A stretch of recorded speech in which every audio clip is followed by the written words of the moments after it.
चलो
भाई आगे स्टार्ट करते हैं।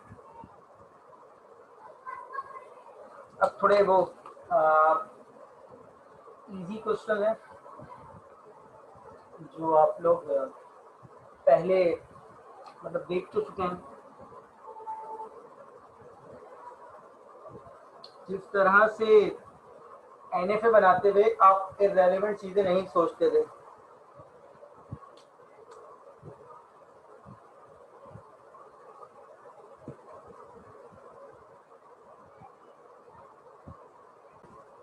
तो स्टार्ट विद ए, ठीक है, स्टार्ट विद ए जो है वो आपको पता है कि स्टार्ट में ए आएगा और फिर उसके बाद कोई भी चीज आ सकती है। तो ये देखें, सिंपल स्टार्ट विद ए,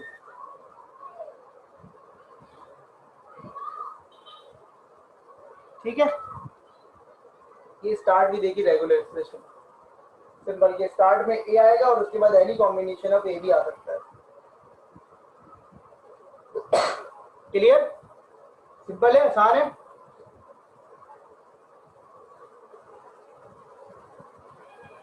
जी बताइए, आसान है ना? स्टार्ट विद ए, इसी तरीके से एंड विद ए भी हो जाएगा।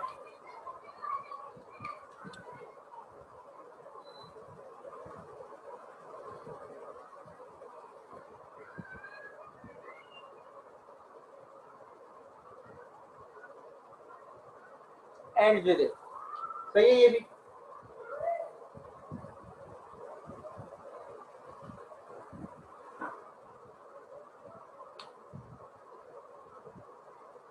अब आ जाते हैं स्टार्ट एंड एंड विद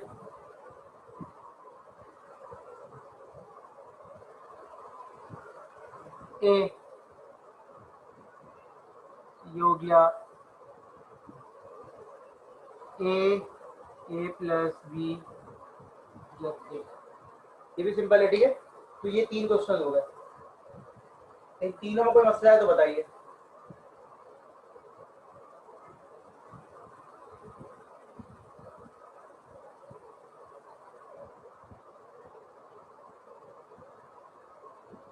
कोई कंफ्यूजन है इसके अंदर तो बता दीजिए। अब अगर हम इसी का आखिरी start and and with same symbol कर लें, जो कि हमने डीएफए भी बनाया था, ठीक है। Start and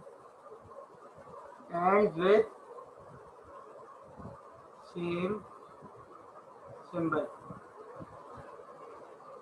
start and and with same symbol, ठीक है। तो पहले हमने कहा भाई ए से स्टार्ट हो रहा है, ए पे एंड हो रहा है, बी से स्टार्ट हो रहा है तो सर बी पे एंड होना चाहिए, ऐसा ही है। इसमें और सबसे छोटा स्ट्रिंग क्या हो सकता है? सबसे छोटा स्ट्रिंग क्या हो सकता है इसके अंदर? इस लैंग्वेज के अंदर सबसे छोटा स्ट्रिंग क्या हो सकता है?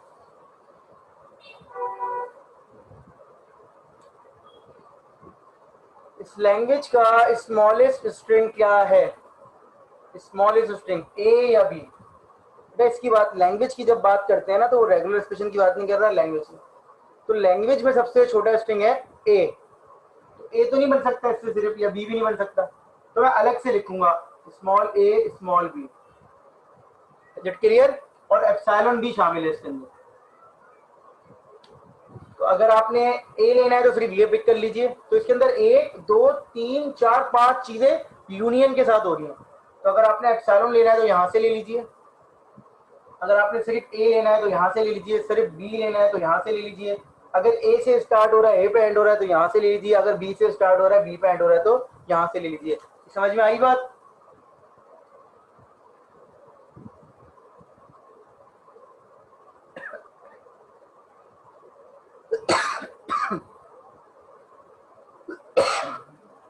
जी क्लियर हो गई बात? बेटा आप मुझे ये बताइए कि start and and with same symbol में स्ट्रिंग कौन कौन से होते हैं? आपसे जो मैं पूछ रहा हूँ वो जवाब दे दीजिए। Start and and with same symbol में स्ट्रिंग कौन कौन से होते हैं? सबसे छोटा स्ट्रिंग क्या होता है? सबसे छोटा स्ट्रिंग ए हो सकता है ना, और फिर उसके बाद बी हो सकता है। मतलब ये तमाम पॉसिबिलिटीज हैं।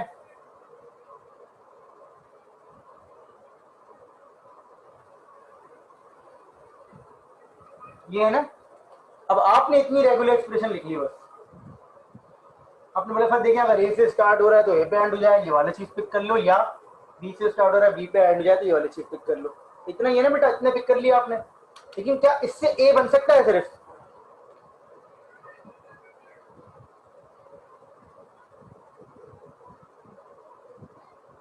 क्या सिर्फ इससे ए बन सकता है? नहीं बन सकता ना, तो मुझे ए अलग से देना पड़ेगा। क्या इससे सिर्फ बी बन सकता है? नहीं बन सकता, तो मुझे बी भी अलग से देना पड़ेगा। आपको पता है यूनियन में पोजीशन से मसला नहीं होता। क्या किसी एक से एप्सिलॉन बन सकता है? नहीं बन सकता, तो एप्सिलॉन भी अलग से देना पड़ेगा। ठीक है। अच्छा जी, आपको पता है डिफरेंट सिंबल के लिए आप क्या करेंगे? ए से स्टार्ट हुआ बी पे एंड हो गया, बी से स्टार्ट हुआ ए पे एंड हो गया, बीच में क्या आ गया? क्लोजर आ गया। ठीक है भाई, ये हो गया डिफरेंट सिंबल के लिए। अब आ जाते हैं थोड़े से कॉम्प्लिकेटेड क्वेश्चन की तरफ। अब हम लिख देते हैं इस तरह से, no two a's can come together. दो ए एक साथ नहीं आ सकते, दो ए जो है वो एक साथ नहीं आ सकते। सही है, दो ए एक साथ नहीं आ सकते। तो सबसे पहले मैंने आपसे क्या कहा, जब भी कोई नई लैंग्वेज आए ना, आपकी प्रैक्टिस क्या होनी चाहिए? आपकी प्रैक्टिस ये है कि सर सबसे पहले तो मैं उसके स्ट्रिंग लिख दूंगा, तो हम उसके स्ट्रिंग लिखते हैं, और सबसे छोटा स्ट्रिंग लिखना इज अ गुड प्रैक्टिस। तो मुझे बताइए सबसे छोटा स्ट्रिंग क्या होगा इस लैंग्वेज का?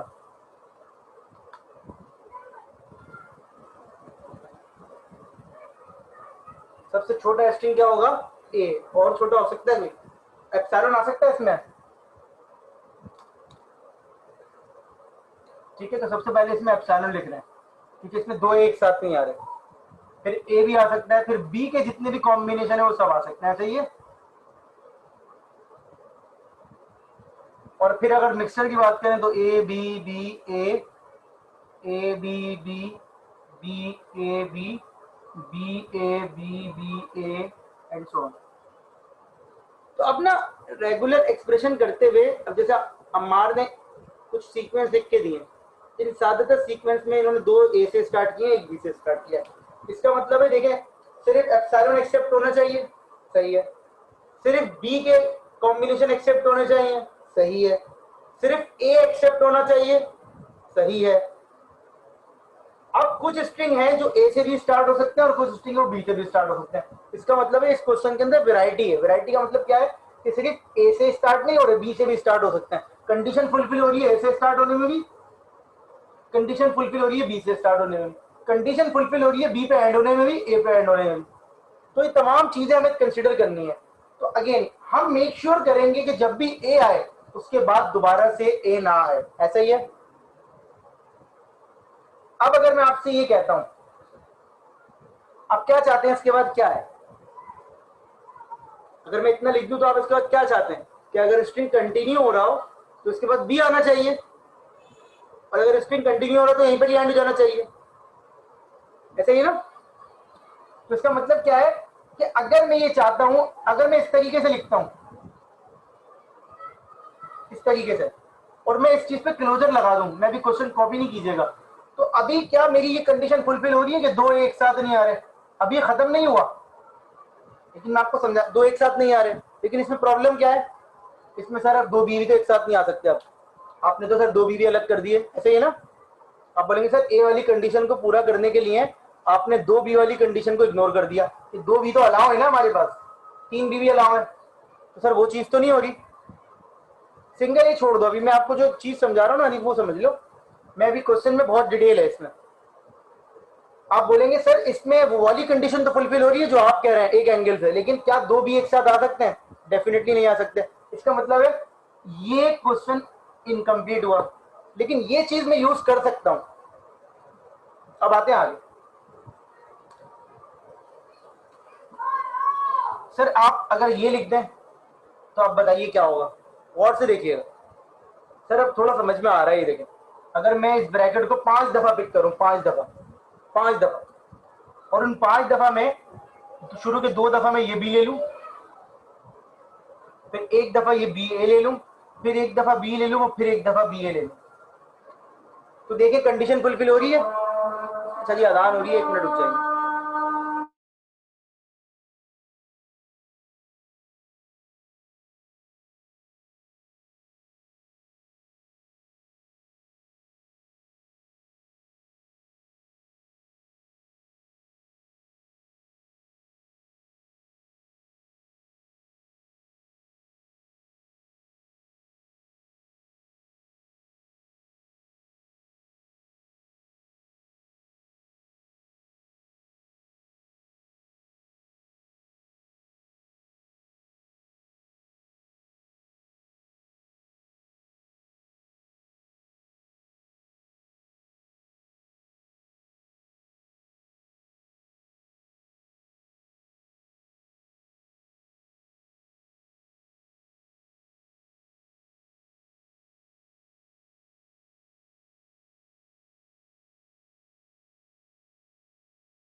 दोबारा रिपीट कर रहा हूं। देखिए हमारी लॉजिक ऐसी है कि जब भी ए आए उसके बाद बी नहीं आना चाहिए, तो हम ए को अकेला नहीं छोड़ सकते।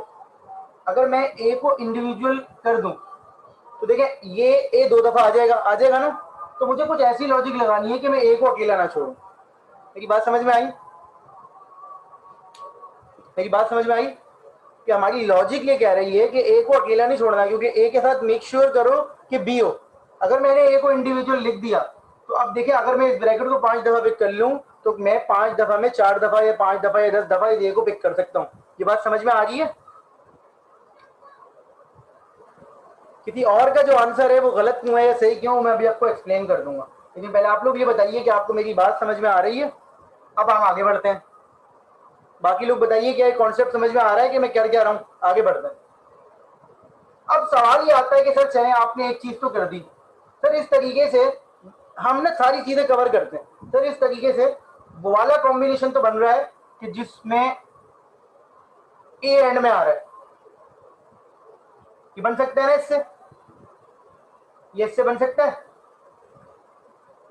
इस रेगुलर एक्सप्रेशन से ये बन सकता है। सर इस तरीके से सर ये भी चीज सही हो रही है, ऐसा बन सकता है, ये भी बन सकता है इससे। ऐसा है क्या? सिर्फ ये बन सकता है इससे? इस रेगुलर एक्सप्रेशन से बन सकता है ना सर, बी यहाँ से पिक करते रहो। सर ये भी चीज फुलफिल हो रही है। बताना क्या चाह रहा हूँ कि देखिए ए पे भी एंड हो रहा है, बी पे भी एंड हो रहा है और बी से स्टार्ट भी हो रहा है, लेकिन सर इस रेगुलर एक्सप्रेशन से ये नहीं बना सकते आप। क्या सर? ये नहीं बना पाए आप अभी तक। सर आप ये नहीं बना पाए, सर आप ये नहीं बना पाए। इन तमाम में कॉमन चीज क्या है? इन तमाम में कॉमन चीज क्या है?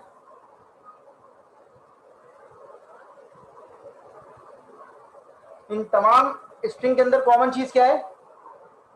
1A नहीं है। कॉमन चीज क्या है? स्टार्ट विद ए। इन तमाम में कॉमन चीज क्या है? स्टार्ट विद ए। मैं दोबारा रिपीट कर रहा हूं, आपकी तवज्जो चाहिए होती है जब कोई मुश्किल क्वेश्चन होता है। दोबारा रिपीट कर रहा हूं, इससे मैं ये बना सकता हूं ओनली भी। आपने बोला ठीक है सर। इससे हम ये बना सकते हैं कि सर स्टार्ट भी बी से हो रहा है, एंड भी बी पे हो रहा है, ऐसा ही है। इससे सर हम ये भी बना सकते हैं कि सर ए पे एंड हो सकता है, लेकिन इससे सर हम ये नहीं बना पाए।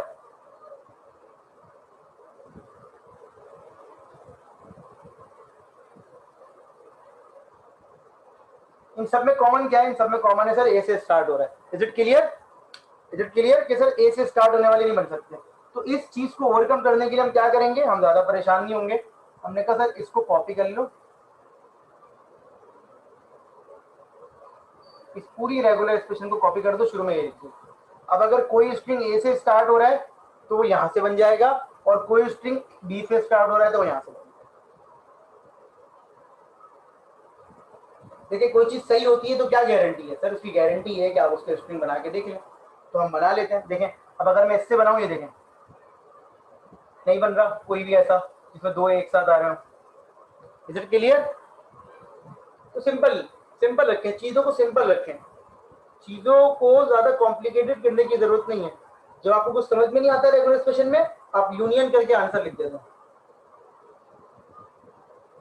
एक और रेगुलर एक्सप्रेशन बताता हूं मैं आपको, ठीक है? ये देखें, आपने एक रेगुलर एक्सप्रेशन लिखी, do not and with double A. Do not and with double A. अब आपने बोला सर ये क्या बात हुई कि डबल ए के साथ एंड नहीं होना चाहिए? तो मैं आपसे ये बोलूंगा कि बताइए डबल ए के साथ एंड नहीं होना चाहिए, तो ये दो चीजों के कॉम्बिनेशन बन रहे हैं, तो दो कैरेक्टर के कितने कॉम्बिनेशन बनते हैं? दो चीजों के कितने कॉम्बिनेशन बन सकते हैं? आप बोलेंगे सर कितने बन सकते हैं?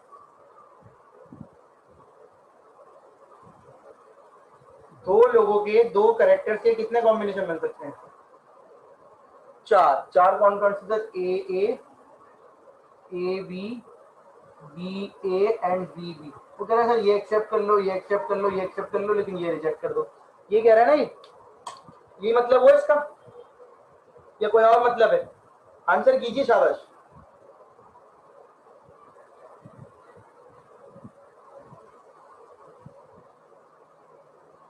तो इसका मतलब है स्टार्ट में कुछ भी आए, लास्ट टू जो है वो ए नहीं होनी चाहिए, ऐसा ही है। तो आपने कहा सर इसमें क्या मसला है? ये देखें,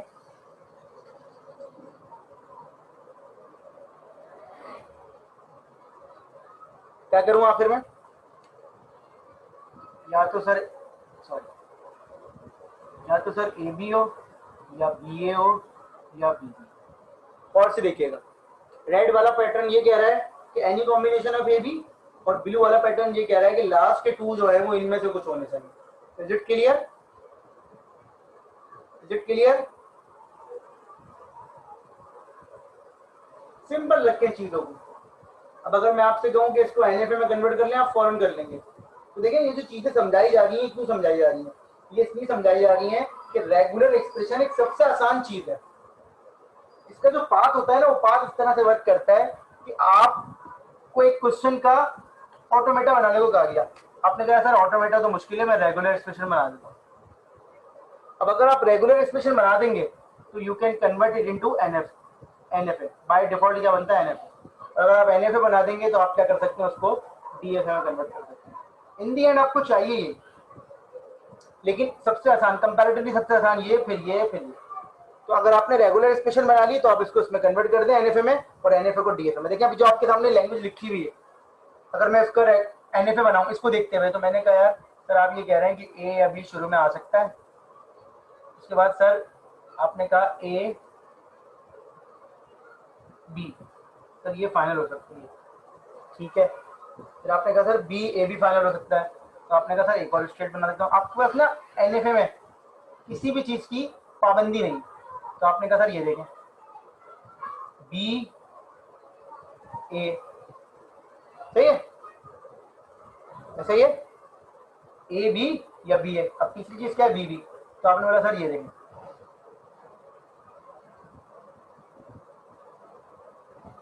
अगर आप गौर करें तो ये आपका एनएफए है। नहीं, मैं तो आपको समझाने के लिए बता रहा हूँ। अब देखें आपने ये, हाँ हम पढ़ेंगे एनएफए में बनाना, रेगुलर एक्सप्रेशन से एनएफए बनाना सीखेंगे। अब ये देखें, शुरू में कुछ भी आ रहा है, ए बी पे एंड हो रहा है, या बी ए या बी बी पे एंड हो रहा है। ये देखें बी ए या बी बी या ए ए बी, ए पे एंड नहीं हो रहा। अब आपने ये एनएफए बना लिया, अब आपको पता है कि डीएफए कैसे बनेगा। इस क्वेश्चन का डायरेक्ट डीएफए बनाएंगे, आपको टाइम लग रहा है। Is it clear? तो पाथ क्या आपका, regular expression then NFA then DFA, regular expression then NFA then DFA. अभी देखिए मैंने एक एनएफए बनाया, एक एनएफए बनाया, गौर से देखिए इस एनएफए को, ये एनएफए मैंने बनाया। मैं इसमें एक और चीज ऐड कर सकता हूँ, मैं एक और फाइनल स्टेट बना दूं फालतू में। एनएफए के अंदर ना कोई वही नहीं है मसला, ही देखें जो ऊपर वाला काम कर रहा था वही ये काम कर रहा है जो पहले काम कर रहा था। देखिए ना, अब पहले एनएफए में कितनी स्टेट थी, 4, इस एनएफए में कितनी हो गई, 5। मैं एक और बना सकता हूँ, ये देखें,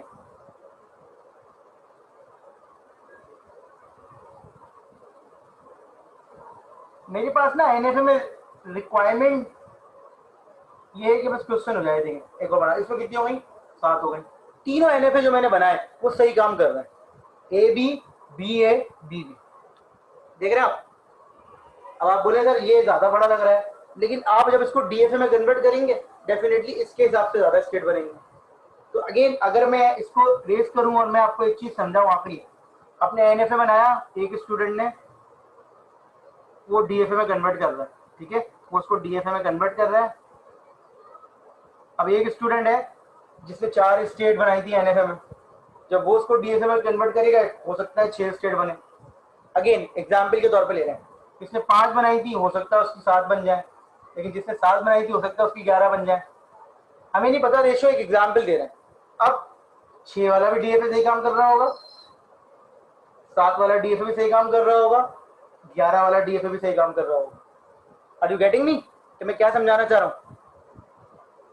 ये अलग अलग नंबर्स क्यों आ रहे हैं स्टेट के, ये इसलिए आ रहे हैं क्योंकि एनएफए में अलग अलग स्टेट्स थी। अब ये जो 6 7 11 इसमें से बेहतर कौन सा है, डेफिनेटली वही है जो कम स्टेट यूज कर रहा है, वही एनएफए वही डीएफए जो कम स्टेट यूज कर रहा है। लेकिन एक आखिरी फेज होता है जो कि आप कंपाइलर कंस्ट्रक्शन के कोर्स में पढ़ते हैं, वो कहलाता है minimization of DFA, minimization of DFA, minimization of DFA.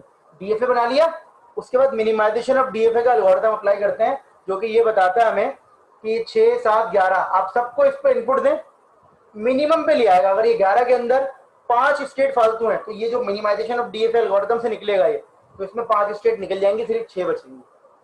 Are you getting my point? वो जो कहते हैं ना ऑप्टिमाइज कर देगा, मिनिमल कर देगा ऐसे।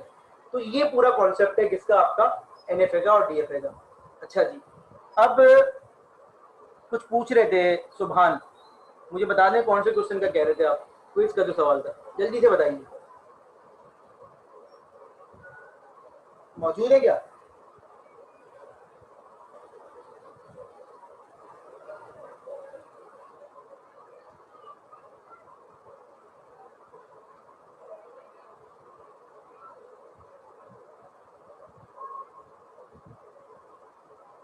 तो ये क्या आपसे नहीं हुआ?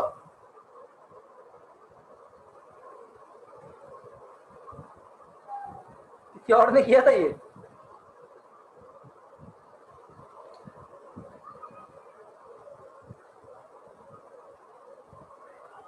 इससे नहीं हुआ मुझे।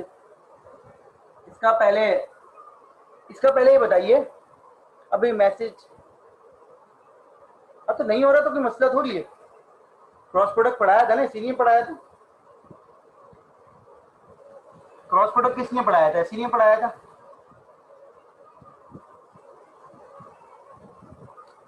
आप इस लैंग्वेज को अगर लिखें, ये लैंग्वेज है ना, ये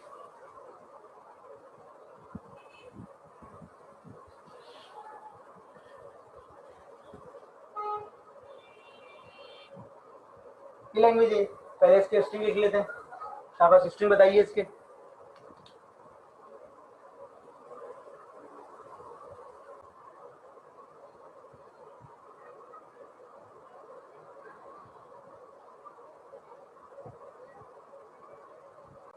अच्छा, तो अभी हमने एक सवाल और करना था, लेकिन उससे पहले मैं आपको आखिरी चीज बता रहा हूँ, मैं फिर रिपीट कर रहा हूँ, ये बात याद रखिए, ये पूरा हमारा पैटर्न है,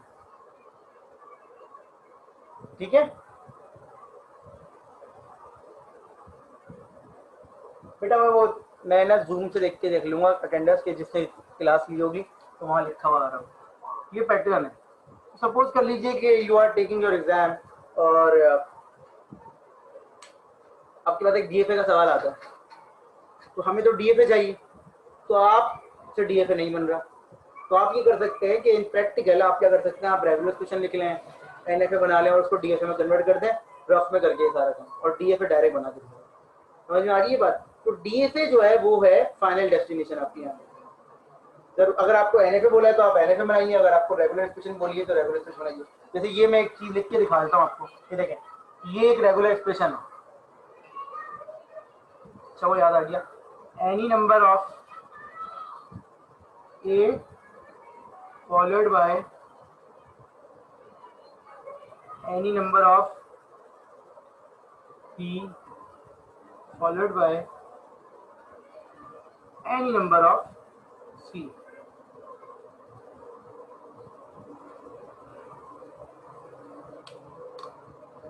अब अगर इसको देखें हम, तो ये क्या है सर, ये है कि सर पहले ए आएंगे, फिर बी आएंगे, फिर सी आएंगे, लेकिन एनी नंबर ऑफ। तो जब भी ऑर्डर का क्वेश्चन होता है तो हम क्या करते हैं, देखें ये हमने लिख दिया एबीसी। अब मुझे बताइए ए कितनी दफा आ सकते हैं, एनी नंबर, एनी नंबर में जीरो भी शामिल है। तो ये देखें, A closure, B closure and C closure. तो इसमें ऑर्डर इंपॉर्टेंट है, any number of A followed by any number of B followed by any number of C. तो A closure, B closure, C closure हमने लिख दिया। तो पहले ए आएंगे, अब ए नहीं है तो नहीं आ रहे। समझ में आ गई बात? ये रेगुलर एक्सप्रेशन समझ में आई सबके?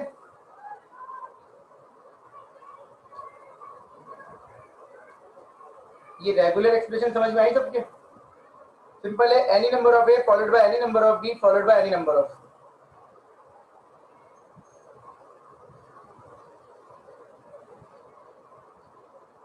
इस तरह की कोई भी एक्सप्रेशन अगर आपकी समझ में आ रही हो तो आप कोशिश करके उसकी प्रैक्टिस कर लें, मुझसे क्रॉस चेक भी कर सकते हैं, उसमें ऐसा कोई मसला नहीं है।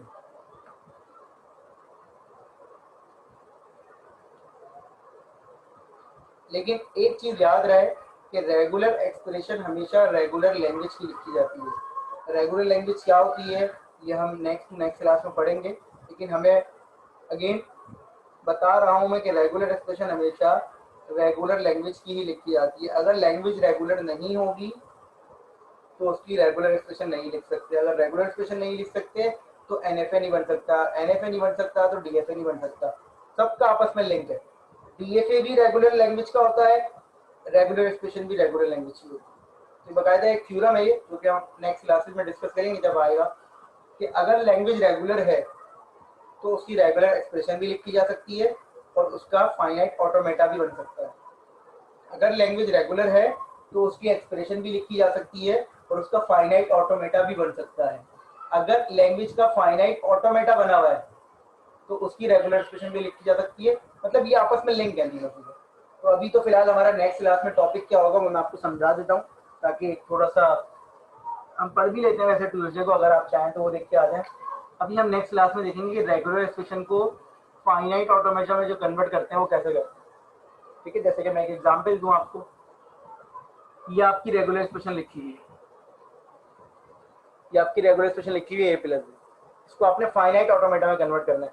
फाइनाइट ऑटोमेटा में जब बाय डिफॉल्ट कन्वर्ट होता है तो वो एनएफए होता है। मतलब रेगुलर एक्सप्रेशन को जब आप कन्वर्ट करते हैं तो बाय डिफॉल्ट जो टाइप बनती है वो एनएफए बनती है।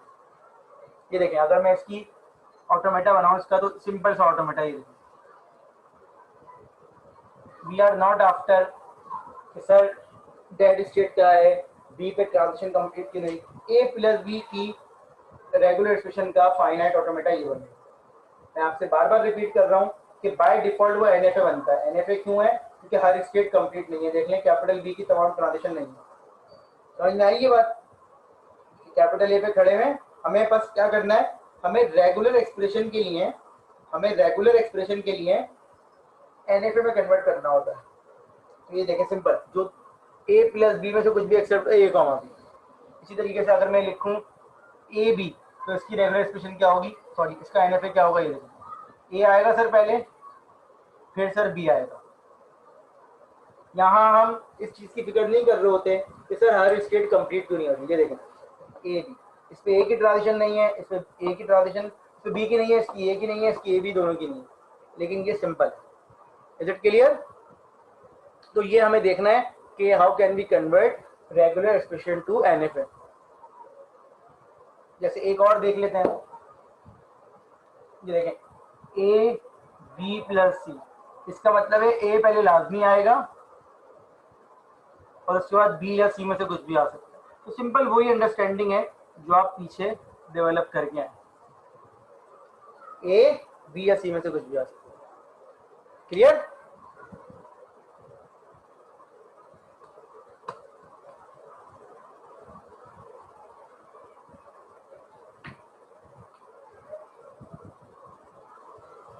इसी तरीके से एक दो और देख लेते हैं। ये देखिए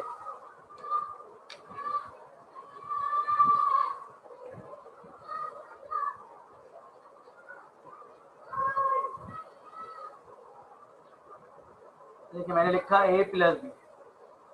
अगेन मुझे जब रेगुलर एक्सप्रेशन गिवन है तो मुझे इस चीज़ की फिक्र नहीं होती कि मेरा क्वेश्चन क्या है, मुझे हमें पता है ये इवन लेंथ का है। लेकिन आप देखें जब भी इवन लेंथ का क्वेश्चन होता है, जब भी साइक्लिक नेचर का क्वेश्चन होता है जिसमें क्लोजर, तो देखें मैं ये आसान से बता देता हूँ। पहले ये लिखा हुआ है ए क्लोजर, तो ये ए क्लोजर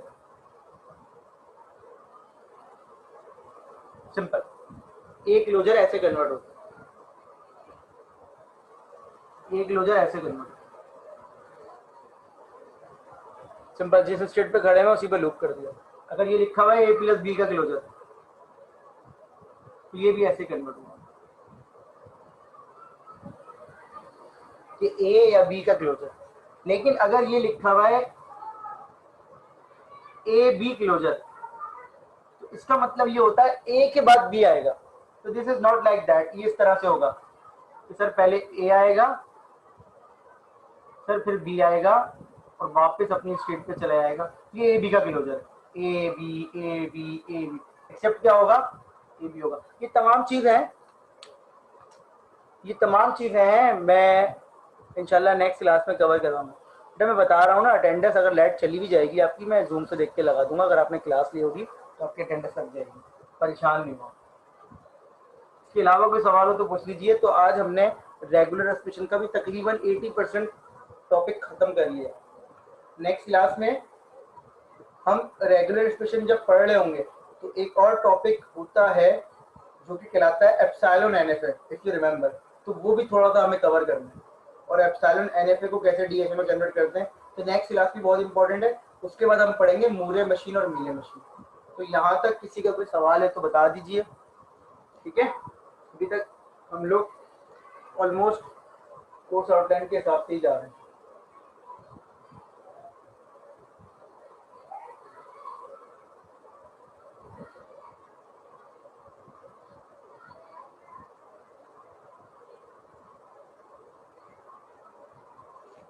किसी ने कोई सवाल नहीं पूछना?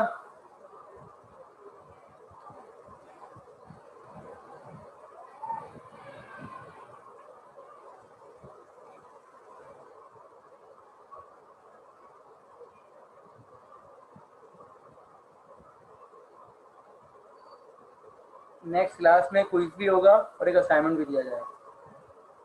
लिख लें अपने पास, नेक्स्ट क्लास में क्विज भी होगा और असाइनमेंट भी दिया जाएगा।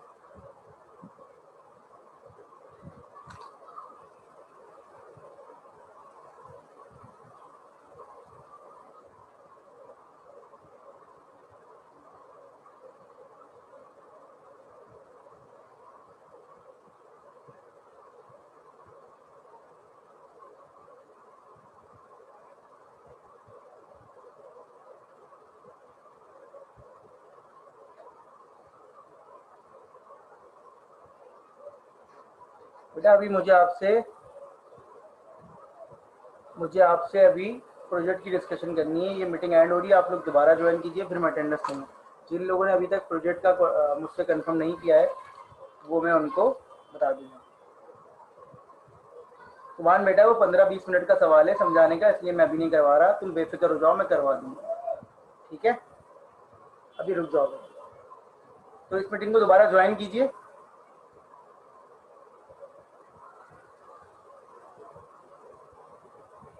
इस मीटिंग को दोबारा ज्वाइन कीजिए, फिर मैं अटेंडेंस के साथ साथ आपसे ये भी पूछ लेता हूँ कि जिन्होंने मुझसे प्रोजेक्ट की डिस्कशन की है नहीं, दोबारा ज्वाइन कर